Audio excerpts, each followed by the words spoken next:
Marcos. Evangelho de Marcos, versículo 40 ao versículo 45.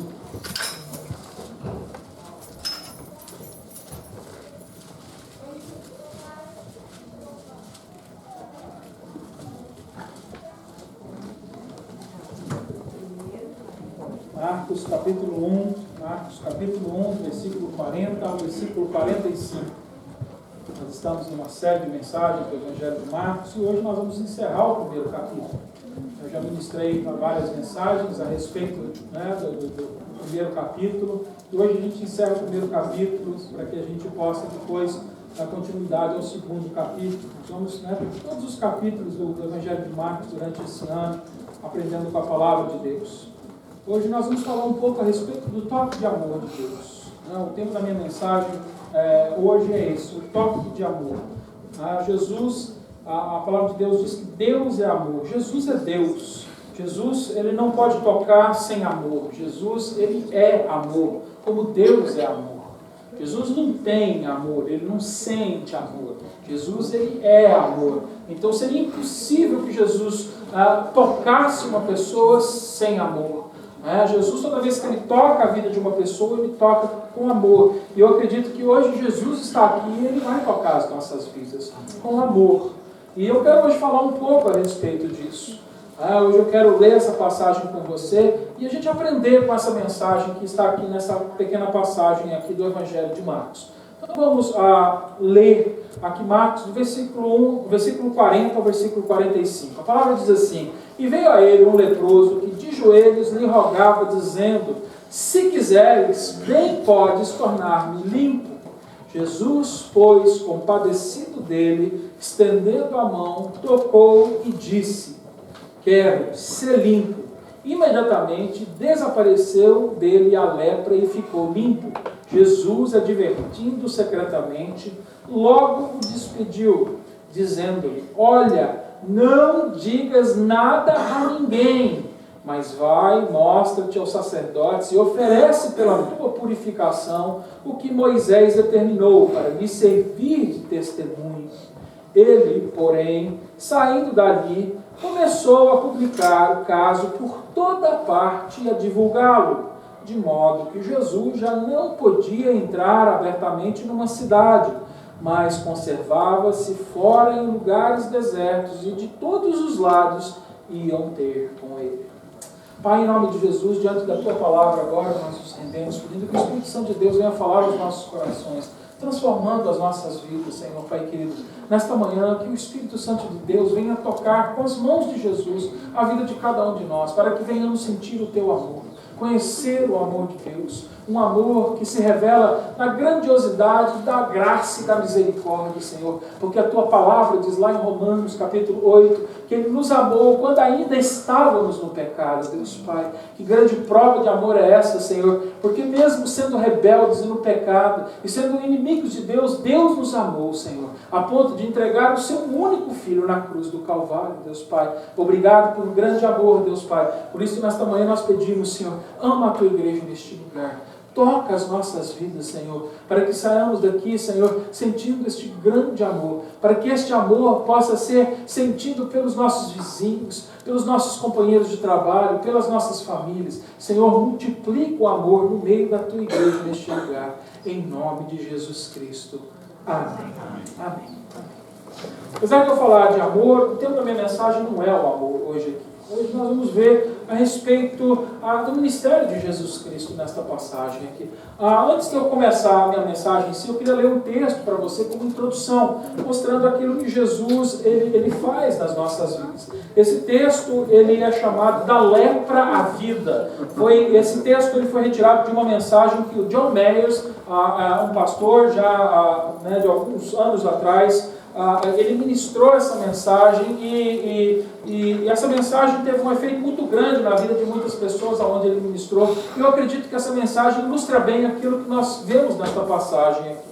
Eu queria ler para você aquilo que o John Mayers escreveu. Ele diz assim: E ele sabia que algo estava errado, muito errado, mas tinha a esperança que se esperasse o suficiente, simplesmente desapareceria. Mas não foi assim. Na verdade, só piorou. Logo, os outros começaram a notar que ele parecia pálido e doente. E ele percebeu que teria que fazer uma viagem a uma cidade distante para descobrir o que exatamente estava acontecendo. Depois de vários dias, chegou à cidade e dirigiu-se a uma sala onde nunca estivera antes, para falar com alguém que nunca tinha visto antes. Depois de esperar por várias horas, a porta se abriu e um homem usando um uniforme entrou. Este homem o examinou e o doente dizia: está aqui. Enquanto ele enrolava a manga da sua camisa e revelava uma ferida aberta e líquida. Mais uma vez, ele disse: está aqui. Enquanto deslizava o colarinho para o lado, expondo outra ferida dolorosa. E aqui também, tirando as suas sandálias, onde ainda um nódulo de pus no topo do seu pé. Com isso, o sacerdote saltou para trás com um olhar selvagem em seus olhos e disse ao homem: eu declaro que você é imundo. Agora, ouça as palavras da lei. Um leproso deve usar roupas rasgadas, e o seu cabelo deve ser desarrumado, e em toda parte que for, deve pôr a mão na boca e gritar: imundo, imundo! Ele viverá isolado, sua morada ficará fora do acampamento. Então o sacerdote disse: que Deus tenha misericórdia da sua alma. E imediatamente a porta se fechou e o sacerdote se foi. O pior pesadelo do homem acabara de se tornar realidade. Quando ele se levantou lentamente, ficou ali parado naquela sala escura por vários minutos, em estado de choque. Então, com determinação, começou a rasgar o seu manto favorito que a sua esposa tinha feito para ele. Então ele se abaixou e juntou um pouco de poeira e esfregou em todo o rosto e o cabelo, até que ele parecesse como um selvagem. Quando ele saiu e apertou os olhos por causa do brilho da luz, ele lentamente pôs a mão na sua boca e, engasgando, disse as palavras temidas: imundo. Eu sou imundo. Pela primeira vez em sua vida, as pessoas recuaram quando viram. Uma mãe rapidamente agarrou seus filhos e gritou: não toque naquele homem, fique longe dele. Um vendedor de legumes na esquina da rua lançou algo para ele e gritou: saia daqui. Rapidamente o leproso caminhou para fora da cidade, para o campo aberto, e foi até sua casa. Mas o pior ainda estava por vir, porque ele sabia que não poderia mais ter contato com a sua esposa ou seus filhos. Quando sua esposa o viu de longe, e ela e os seus filhos correram para o pai com alegria e excitação, apenas para ouvi-lo rosnar e dizer: fique longe de mim, eu não sou mais seu pai, eu sou um leproso. Um funeral foi realizado para ele na sua aldeia, pelo rabino local, porque ele foi considerado morto no momento em que foi diagnosticado. A saúde do homem deteriorou rapidamente. Ele estava coberto da cabeça aos pés com um fedor doentio que tirava o fôlego. Seu corpo começou a decompor e o odor da morte derramou-se em cada um dos seus poros. Essa é uma história que ilustra mais ou menos o que é a realidade de um leproso naquela época. Hoje em dia, talvez a gente trate uma pessoa enferma de uma maneira bastante diferente, mas naquela época, de acordo com a lei que Deus havia dado àquela população, e na verdade, na sabedoria de Deus, essa lei foi dada para que isso pudesse cuidar, na verdade, de toda a população, assim uma pessoa era tratada. Você pode olhar para essa história e você dizer assim: mas isso é muito desumano. Mas eu digo para você que isso era inteiramente necessário. Porque naquele tempo não se havia hospitais e médicos e tratamentos e medicinas para que se pudesse cuidar de uma pessoa nessa situação. A única maneira de resolver o problema daquele homem era isolar ele completamente da convivência de qualquer outro ser humano são. Porque a lepra é transmissível no contato. E se ele permanecesse no meio da sociedade, ele podia espalhar aquela enfermidade para todas as pessoas que estavam naquele lugar, para seus filhos, para sua esposa. E era assim. A palavra lepra, ela vem de lepros, no latim, que significa escamoso. Eu não sei se você já viu alguém com essa doença, né? A pele se descama como a escama de um peixe, né? Parte do seu corpo começa, na verdade, a se deteriorar, né? A tornar em ferida, a perder. Quem já teve a oportunidade de visitar Minas Gerais, cidade de Ouro Preto, né, que tem as esculturas famosas do Aleijadinho. Ele era chamado de Aleijadinho porque ele era um escultor que era leproso, então ele esculpia coisas, e ele perdeu partes e membros do seu corpo por causa da doença até que ele morreu. Ele se tornou famoso porque fez muitas esculturas, né, para as igrejas da região. A lepra no Velho Testamento, ela significa podridão. A palavra hebraica para lepra, na verdade, é a palavra podre. Uma pessoa que tinha aquela doença ainda não tinha um nome, o nome daquela doença era podre. As pessoas olhavam para aquela pessoa que tinha aquela enfermidade e diziam para ele: você está podre, como se olha para um fruto caído no chão, apodrecido.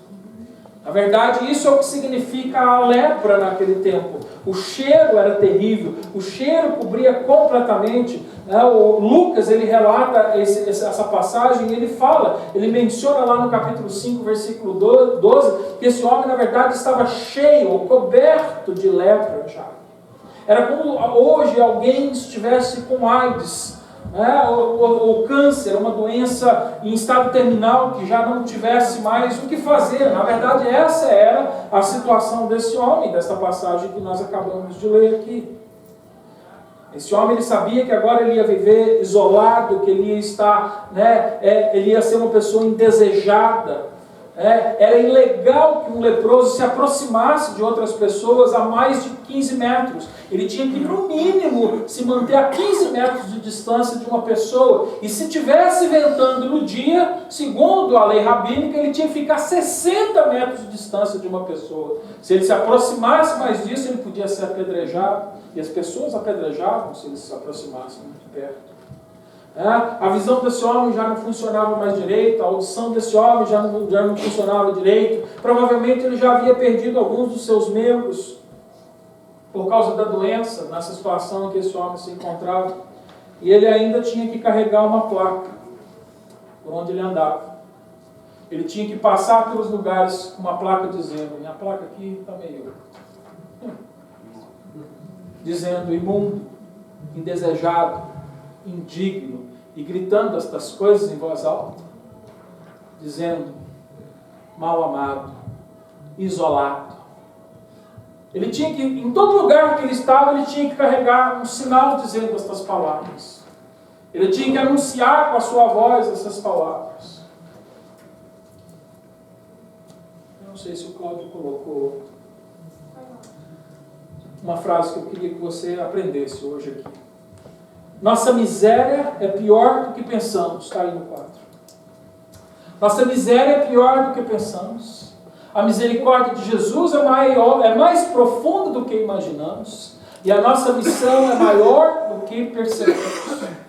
Então, diante dessa situação hoje que nós temos aqui nessa passagem, hoje eu quero dividir a minha mensagem aqui em três partes. Em três partes a minha mensagem. A gente já aprendeu que Jesus, aqui nesse capítulo, ele passa pelo batismo, e esse batismo significa coroação. Depois que ele é coroado, ele é batizado pelo Espírito Santo de Deus, ele entra no deserto e ele passa por uma prova ali no deserto, 40 dias ele está ali no deserto. Depois que ele sai do deserto, ele já vai a Cafarnaum e lá ele entra numa sinagoga e começa o seu ministério pregando, e ali ele cura muitas pessoas. Aí a palavra de Deus conta pra gente que ele sai dali, vai para a casa de Pedro. Lá na casa de Pedro ele cura a sogra de Pedro, mas no fim da noite uma multidão novamente se reuniu na porta da casa de Pedro e ele curou muitas pessoas ali naquele dia. E aí depois a gente continua lendo esse capítulo, a gente aprende que Jesus na madrugada se levanta, deixa toda aquela multidão de lado e vai para um lugar desolado, um lugar onde ele pudesse ficar sozinho, e ali ele vai orar, ele vai buscar a presença de Deus. Nós falamos disso na semana passada, da importância da oração na vida de um crente. Fico feliz de ver que muita gente ontem esteve aqui, né, orando, intercedendo pelos irmãos. Se você tiver um pedido de oração, coloque na nossa caixa de pedido de oração, né, que nós vamos estar orando, né, quando nós tivermos o relógio de oração, quando nós tivermos o dia de intercessão, nós vamos estar orando pelos seus pedidos. Né, coloque o seu pedido de oração, porque a vida de oração na vida de um crente é importante. Jesus sabia disso, e depois que os discípulos encontraram Jesus Cristo e chamam Jesus para voltar lá para Cafarnaum, Jesus diz: não, nós não vamos voltar para Cafarnaum, o que eu vou fazer agora é ir para os outros povoados. Está lá no versículo 35, queria que você fosse comigo lá no versículo 38, e ali Jesus ele responde para aqueles homens, diz: vamos a outras partes, as povoações vizinhas, para que eu pregue ali também, pois para isso é que eu vim. Por que eu estou te levando todas essas coisas? Porque agora o versículo 38, na verdade, é o que dá o contexto para essa passagem que nós acabamos de ler, no versículo 40 a 45. Jesus ele entendia que ele não queria ser conhecido somente pelo fato de ele fazer milagres. A intenção de Jesus não era que ele sabia que ele não veio à terra só para ficar fazendo milagres. Jesus não estava interessado em ser conhecido somente pelos seus milagres. Jesus queria que os discípulos entendessem que a missão principal dele era levar a mensagem de misericórdia, levar as boas novas, levar o evangelho da graça, levar a salvação às pessoas. E é exatamente isso que nós vamos ver agora aqui nessa passagem. Então, a primeira parte da minha mensagem eu quero falar da miséria. Nós vamos voltar aí ao leproso. Vamos voltar, vamos estabelecer o nosso primeiro ponto aqui agora, do leproso aqui, a miséria. Este homem aqui, ele estava na miséria, você há de concordar comigo. Se aquele texto que o John Mayers ilustra bem o que acontecia, você há de convir comigo que esse homem estava em total miséria. Eu não sei em que situação você se encontra hoje, mas eu acredito que aqui ninguém está na mesma situação que aquele homem, graças a Deus. Mas eu quero dizer para você que a lepra, ela representa o pecado também na Bíblia. A lepra, ela é a figura do pecado. E o pecado traz miséria sobre a nossa vida. E eu não sei como cada um hoje entrou aqui. Talvez você ainda está vivendo com alguns pecados habituais na sua vida. E por causa disso eu quero dizer para você que você talvez esteja vivendo como esse leproso, de uma maneira miserável. Não aproveitando a vida, a alegria, o conforto, o consolo, que te dá força para ir adiante, para avançar e enfrentar até as dificuldades da vida, porque ainda você está vivendo a miséria do pecado. Então, eu acredito que você hoje vai poder se identificar um pouco com esse leproso, se você estiver nessa situação. Talvez você não esteja vivendo na plenitude do Espírito Santo de Deus, não esteja cumprindo a sua missão. Talvez você esteja muito envolvido com um serviço que chama a atenção, mas não está bastante envolvido com aquilo que importa mais dentro de todo o serviço, que é levar a mensagem do Evangelho. Se você está vivendo assim, você está vivendo de uma forma medíocre, não miserável, mas medíocre. Você está vivendo na média. A palavra medíocre vem da média. E eu quero incentivar a igreja a sair da média e deixar essa vida de mediocridade e crescer e desfrutar daquilo que Jesus tem para a gente. Porque é o que Ele vai mostrar aqui para a gente. Então, agora, esse homem que estava na miséria, ele foi instruído a ficar à distância. Foi a mesma coisa que aconteceu lá com aquela história dos 10 leprosos, que está lá em Lucas capítulo 17, versículo 12. Eles também tiveram que ficar distantes, separados. Esse homem estava numa situação ruim. De acordo com Marcos 40 aqui, a palavra diz que ele diz: e veio a ele um leproso que de joelhos lhe rogava. Eu acredito que não foi fácil para esse homem a chegar até ali. Primeiro, por onde ele passava, ele tinha que gritar que era imundo, que era indesejado. Segundo, se ele se aproximasse de mais de uma pessoa, as pessoas começavam a tirar pedras nessa pessoa. Eu acredito que não foi fácil esse homem tomar a decisão de se aproximar de Jesus Cristo. Mas é interessante que esse homem ele não se importou com mais nada disso e ele foi para perto de Jesus. Quando ele ouviu a respeito de Jesus Cristo, quando ele ouviu a respeito de quem Jesus era, daquilo que Jesus era capaz, do poder de Jesus Cristo, ele falou: essa é a última esperança que eu tenho. Como eu disse, talvez hoje você possa se identificar com esse homem de uma maneira diferente. Eu quero dizer para você que se você está vivendo nessa vida, é hora de você botar na sua consciência de que o único que tem poder para te livrar dessa situação, o único que tem poder para te salvar dessa situação é Jesus Cristo. Vai para Ele, corre para Ele. Foi o que esse homem fez. E olha que interessante, aqui é interessante que nessa passagem a palavra de Deus diz que ele lhe rogava de joelhos. Lucas coloca diferente. Lucas ele diz que esse homem caiu em seu rosto. Ele usa essa expressão. Mateus ele coloca também diferente. Diz que ele adorando ajoelhou-se diante dele. Aqui a palavra, aqui no capítulo 1 de Marcos, é rogar, ele rogava. Rogar significa suplicar ardentemente. É aquela pessoa que já está no desespero mesmo, que com todas as suas forças, com todos os desejos, pede misericórdia. É como uma pessoa que estivesse diante de um inimigo, que estivesse com uma arma na mão, apontando para a sua cabeça, dizendo, eu vou te matar agora, e você estivesse implorando, não me mate, não me mate. Essa é a situação desse homem. É assim que ele chegou diante de Jesus Cristo, com adoração. Como eu disse, foi preciso coragem. Ele teve que enfrentar a multidão. A palavra de Deus diz que as multidões seguiam Jesus Cristo. Jesus aqui estava rodeado de uma multidão de gente. Mas ele nada disso impediu. Eu acredito que até por causa da lepra, a sua voz já nem fosse mais como a nossa voz, que pode dizer em alto, bom, claro, porque a lepra corrói também internamente. Provavelmente a voz desse homem estivesse rouca, ele dizia com dificuldade. E ele gritando, tenha misericórdia de mim, Senhor. Eu não sei exatamente como é que foi a cena, mas eu entendo aqui que a palavra de Deus diz que esse homem estava diante do Senhor Jesus completamente rendido. E eu acho que a gente tem algo para aprender aqui com esse homem. Se você quiser ver o milagre de Jesus Cristo, você precisa se render aos pés dele. Você precisa se entregar. Não importa qual seja a situação, não importa o que você está vivendo, vai diante dele e se entrega sem reservas. Não se importe com o que os outros estão dizendo, com quem está ao seu lado.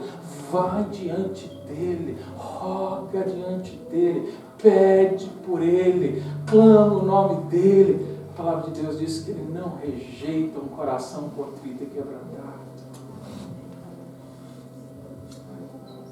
E outra coisa que eu aprendo aqui, com essa passagem deste homem, é que esse homem sabia orar. Você vê, ele nunca tinha andado com Jesus Cristo, mas esse homem sabia orar. Por que eu digo isso, que esse homem sabia orar? Porque, olha que coisa interessante aqui. Esse homem, ele sabia que Jesus podia fazer ele limpo. Ele sabia que Jesus tinha poder para curar a doença dele. Ele tinha total confiança no poder que havia em Jesus Cristo. Ele não tinha nenhuma dúvida a respeito do poder de Jesus Cristo. Ele só não tinha certeza se essa era a vontade de Deus.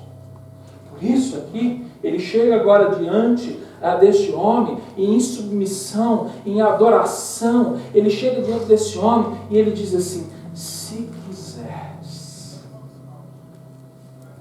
Eu sei que hoje em dia não é isso que os pregadores andam pregando nos cultos, porque o Evangelho da Prosperidade tem uma teologia bastante diferente. E eles estão ensinando, não, querido, Deus fez uma promessa, você tem direito, é direito seu, vai lá, reivindica, diz para Deus que Ele tem que fazer na sua vida, porque Ele prometeu, então agora Ele tem que cumprir, a palavra diz isso, que Deus cumpra, querido, está aqui a prova de que não é assim que Jesus ensinou seus discípulos a orar. Não é reivindicando de Deus aquilo que você acha que você tem direito. Porque tudo que Deus deu por graça e misericórdia. Porque na verdade a única coisa que o homem merecia era morrer por causa do seu pecado. A palavra diz, o salário do pecado é a morte. Foi pergunta do de ontem. Está lá no livro de Romanos. A única coisa que você tinha o direito de reivindicar era a morte por causa do seu pecado. E hoje em dia estão ensinando a igreja a orar como se ela mandasse em Deus. Mas esse homem, ele entendia, ele sabia que em Deus havia o poder para mudar aquela situação, ele não tinha nenhuma dúvida, ele não é que lhe faltava fé, não era nada disso, mas ele entendia quem Jesus era, Senhor, Rei, soberano. E ele chegou com humildade diante de Deus, se prostrando e ajoelhando e dizendo, Senhor, se quiseres, sereis curado. Que coisa linda a atitude desse homem. Ele sabia que Jesus era um Deus de misericórdia, que que se fosse a vontade de Deus, ele tinha o poder para fazer conforme ele quisesse fazer. Ele podia limpar ele daquela lepra. E é interessante aqui que essa humildade mostra que ele não queria ser só limpo da lepra. Esse homem queria ser limpo da sua vida inteira. Esse homem não buscou somente a cura física.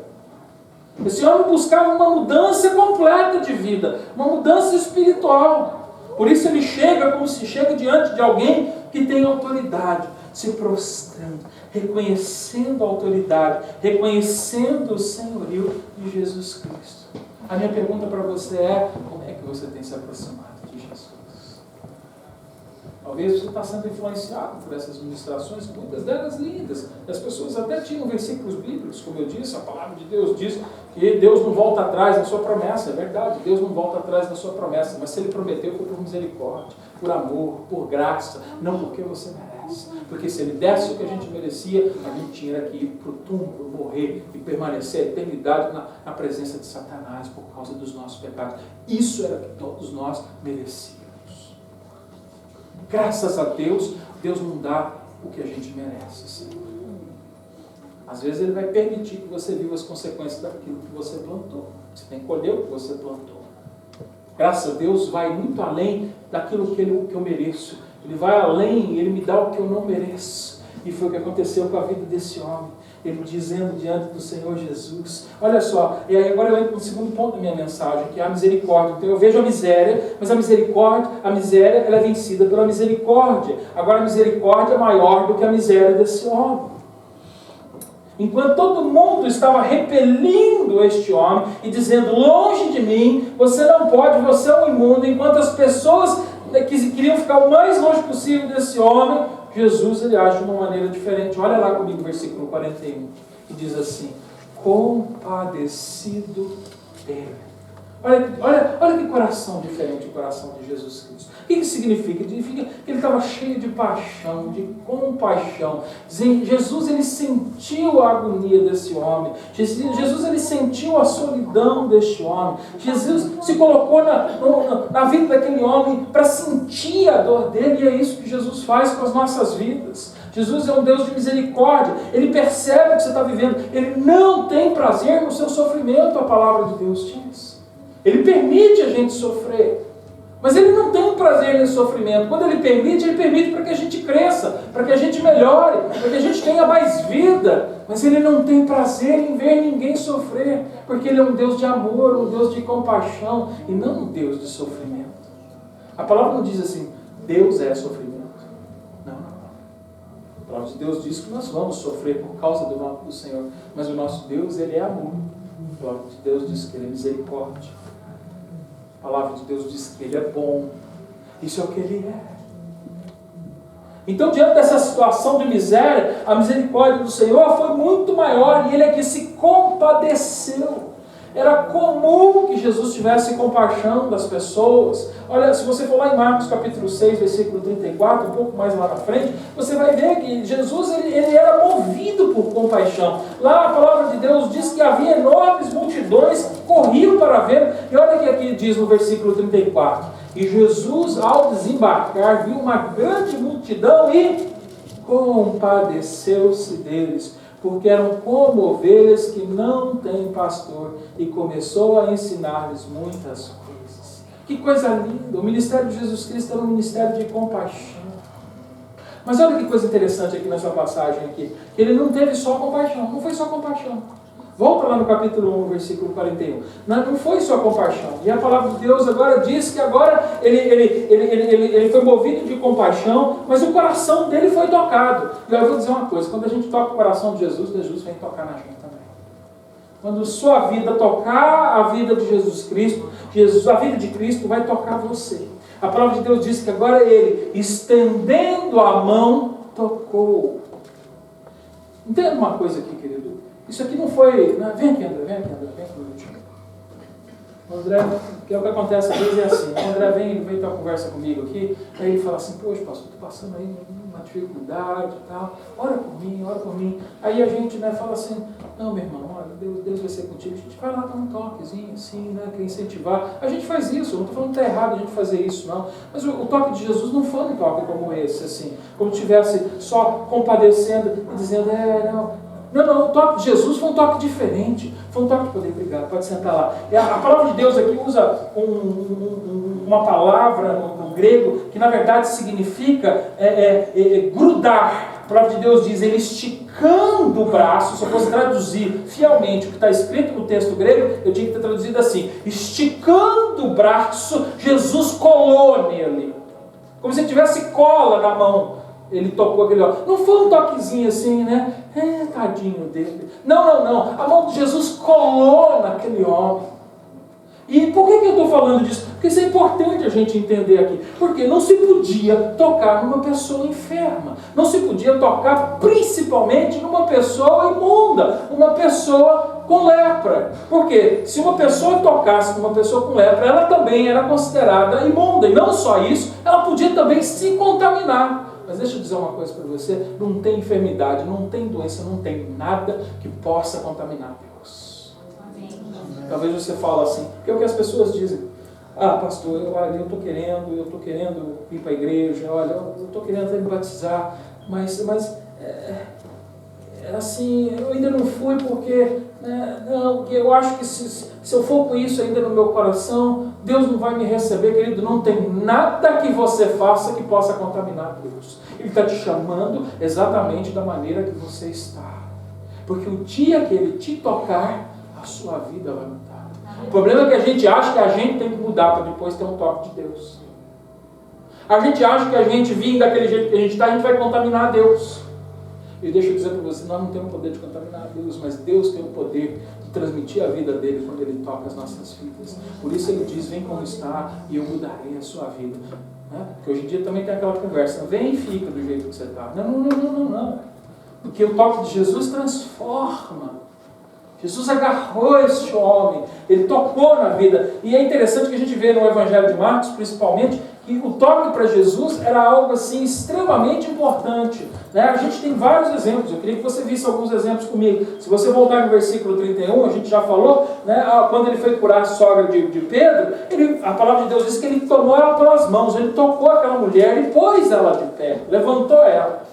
Se você for lá no capítulo 5, versículo 41, lá tinha uma menina que tinha falecido, a menina morreu, e a palavra de Deus diz que Jesus tomou ela pela mão e disse, menina, ou talitá, eu te digo, levanta-te. Ele tocou. De novo, não se podia tocar um morto. No capítulo 7, versículo 33, tinha um homem lá que era surdo e mudo. A palavra de Deus diz que Jesus pôs o dedo assim lá no ouvido dele. E ainda deu uma cuspida lá e tocou a língua do homem. Ele falou assim, põe a língua para fora aí, cara. Aí Jesus foi lá e botou o dedo assim no ouvido dele assim, e pegou e cuspiu na boca dele. E pôs a língua dele na língua do cara. Tem um monte de coisa que o pessoal copia aí para tentar parecer com Jesus. Eu nunca vi ninguém copiando isso,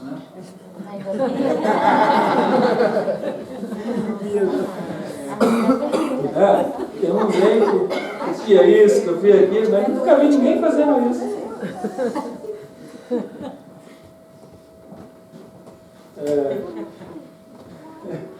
Capítulo 8, versículo 23, lá as pessoas estavam implorando para que Jesus tocasse um cego.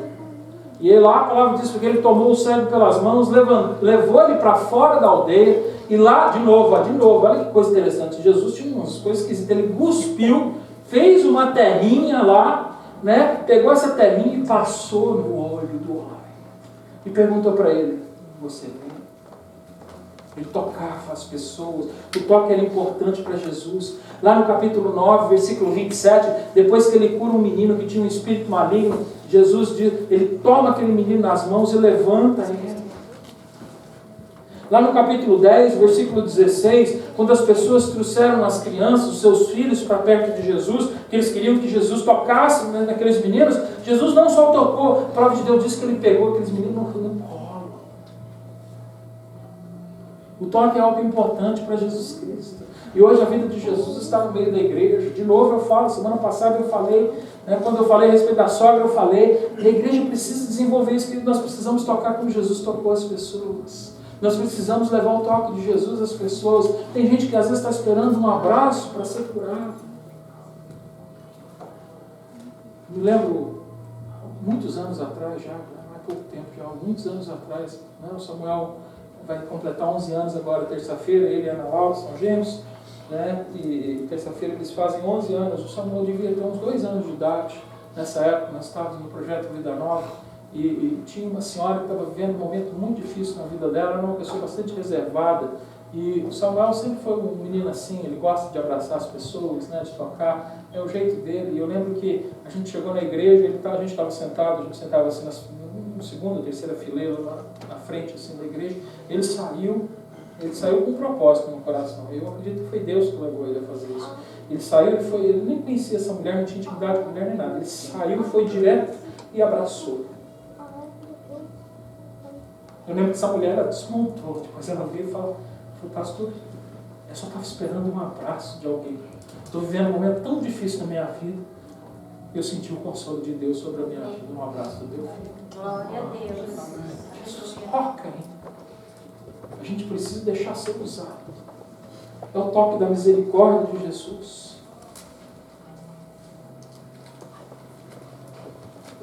É a vontade de Deus é curar, é verdade. Mas deixa Deus fazer o que Ele quer.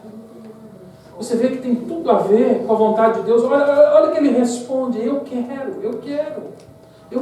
te curar. Eu quero te ajudar. Esteja em mim. E olha que o versículo 42 agora diz para a gente. Imediatamente desapareceu dele a lepra e ficou limpo. Eu já disse que essa palavra imediatamente é a palavra preferida aqui, de Marcos no Evangelho. Ele usa ela o tempo inteiro. Mostra aqui que Jesus faz na hora, não tem esse negócio de ficar esperando para depois, não. O ministério de Jesus é um ministério vivo, atuante, é um ministério que tem autoridade. E a palavra de Deus diz que a sua pele ali, ou seja, ele foi transformado. O que acontece ali? A pele daquele homem começa a ficar macia de novo, começa a ficar limpa, flexível de novo. Eu acredito que ali a visão daquele homem começou a voltar ao normal, o seu corpo começou a ser restabelecido. Aquele homem começou a receber uma vida nova. Então a gente vê aqui nessa passagem aqui agora que o homem que estava na miséria aqui, ele agora encontra a misericórdia de Jesus Cristo. E no reino de Deus o sistema é o contrário, querido. Porque aqui o não amado, o mal amado, é amado. O isolado é o chamado para estar perto. O imundo se torna limpo. No império das trevas, no meio onde se reina a vontade da carne do homem, as coisas são diferentes. O mal amado é mais isolado e mais mal amado. A gente pode ver hoje o que anda acontecendo por causa desse tipo de pensamento nas escolas das crianças, por causa do bullying. É o mal amado, sendo mais mal amado, chega um ponto em que ele perde qualquer noção da humanidade e ele compra aí um cartucho de balas e coloca numa arma e entra dentro da classe de aula matando um monte de gente.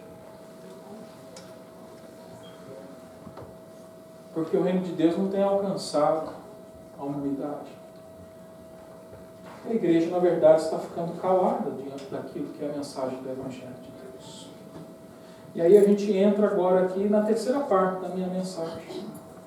Nós vimos a miséria, nós vimos a misericórdia. Nós vamos ver a missão. Queria que você repetisse comigo essa frase que eu tenho deixado para que a gente se lembre. Nossa miséria é pior do que pensamos. Vamos lá. Achou aí, Cláudio? O dedo aí está nervoso, hein? Isso, freia aí. Tomou café demais hoje. Não, eu não estou seguindo a sequência dele. Então vem comigo, nossa miséria É pior do que pensamos. E entenda isso, querido. A maioria de nós acredita que a gente não está tão miserável como a gente, na verdade, está. Esse é o ponto. A gente acha, não, está tudo bem. Não, querido. Se você parar para pensar, nossa miséria é muito maior do que aquilo que a gente pensa. Porque o pecado separa o homem de Deus.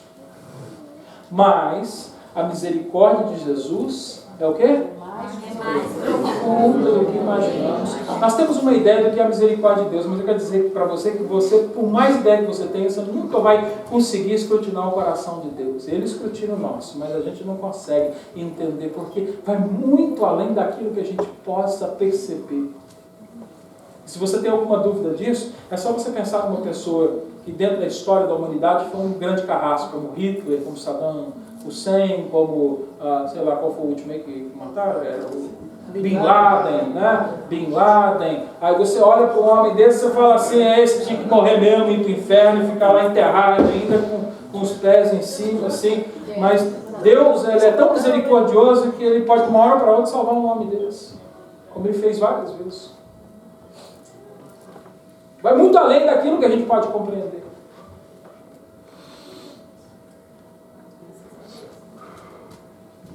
E a nossa missão é maior do que percebemos. Eu acho que esse é um ponto importante, é o ponto onde eu vou entrar agora, na missão. Jesus sabia a sua missão, ele sabia exatamente o quão importante era a sua missão.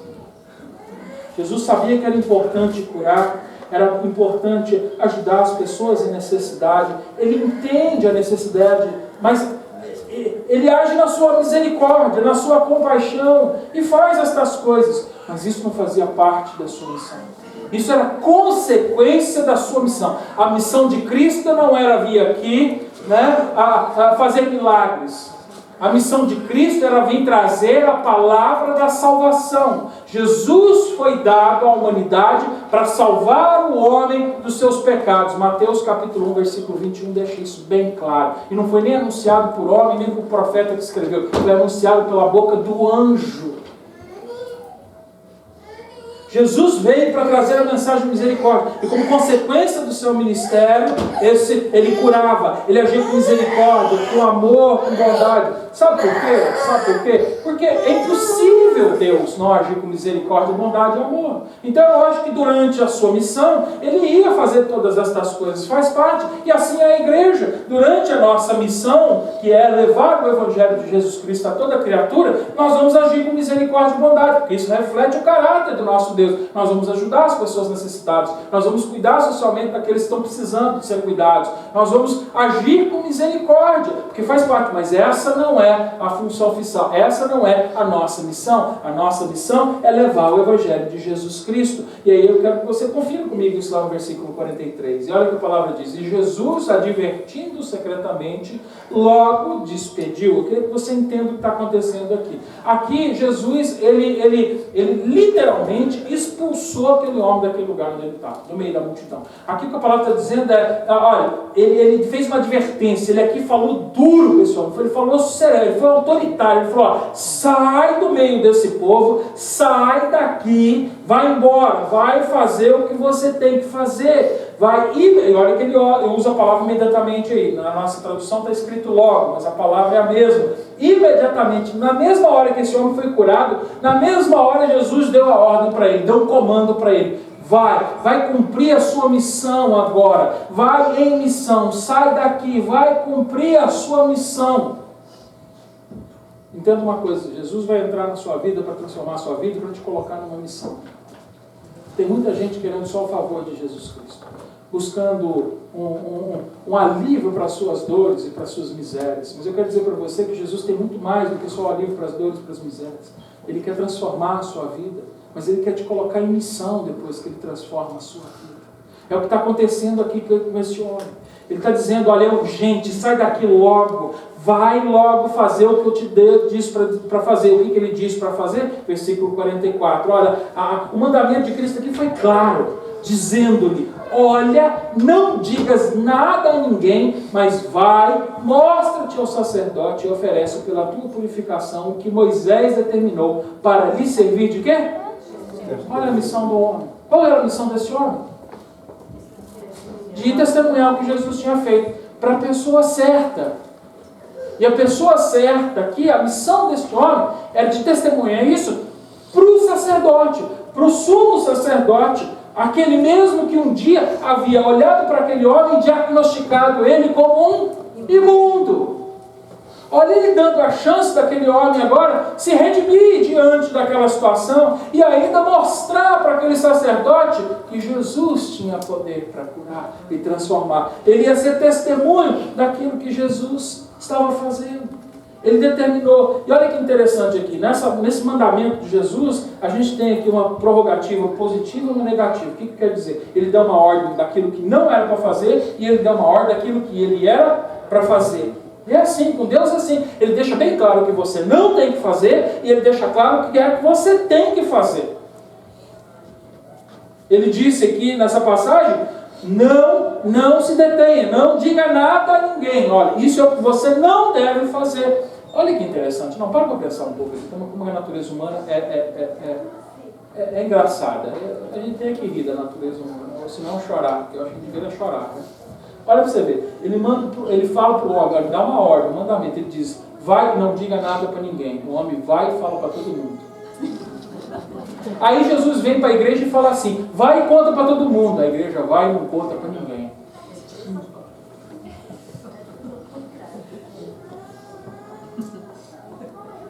Dá para entender a natureza do homem? Tem que chorar. Ele diz, vai e não diz para ninguém, o homem conta para todo mundo. E ele vem e diz para a gente, conta para todo mundo, e a gente não conta para ninguém.